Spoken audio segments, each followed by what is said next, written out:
ایک دفعہ کا ذکر ہے۔ ایک خوبصورت جادوئی جنگل میں کئی پریوں کا راج تھا۔ یہ جنگل دور دور تک پھیلا ہوا تھا اور اس کی ہر طرف روشنیوں کا کھیل اور جادوئی پھولوں کی خوشبو تھی۔ اس جنگل کا نام پریوں کی نگری تھا۔ اس نگری میں بہت سی پریاں رہتی تھیں، لیکن ان میں سب سے خاص 3 پریاں تھیں۔ پہلی پری کا نام روشن پری تھا، جو روشنی اور چمک کا جادو جانتی تھی۔ جہاں بھی جاتی روشنی کے جھرمٹ اس کے ساتھ ہوتے۔ دوسری پری بارش پری تھی، جو بادلوں اور بارش کا جادو کرتی تھی۔ وہ جب بھی چاہتی بارش کا سماں باندھ دیتی تھی اور زمین کو تازگی کا تحفہ دیتی تھی۔ تیسری پری کا نام خوابوں کی پری تھا، جو بچوں کے خوابوں میں خوشیوں کے رنگ بھرتی تھی۔ ایک دن جادوئی درخت کی جڑوں میں کچھ ہلچل ہوئی۔ وہ درخت اس جنگل کا سب سے پرانا درخت تھا اور بہت زیادہ طاقتور تھا۔ اس درخت نے پریوں کو بلایا اور کہا، پریوں، ایک نئی مہم درپیش ہے۔ اندھیرے کی دنیا سے ایک بری چڑیل دھن چڑیل نے میرے جادو کو کمزور کرنے کی کوشش کی ہے۔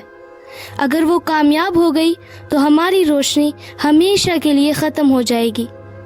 یہ سنتے ہی تینوں پریاں ہوشیار ہو گئیں۔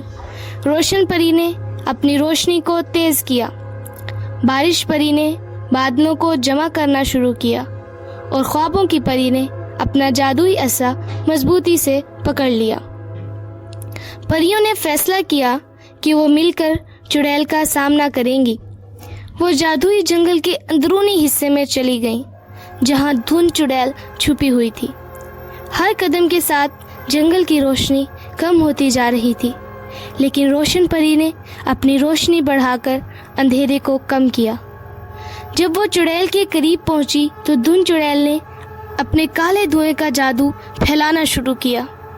روشن پری نے اپنی چمک سے دھند کو توڑنا شروع کیا، لیکن چڑیل کا جادو بہت طاقتور تھا۔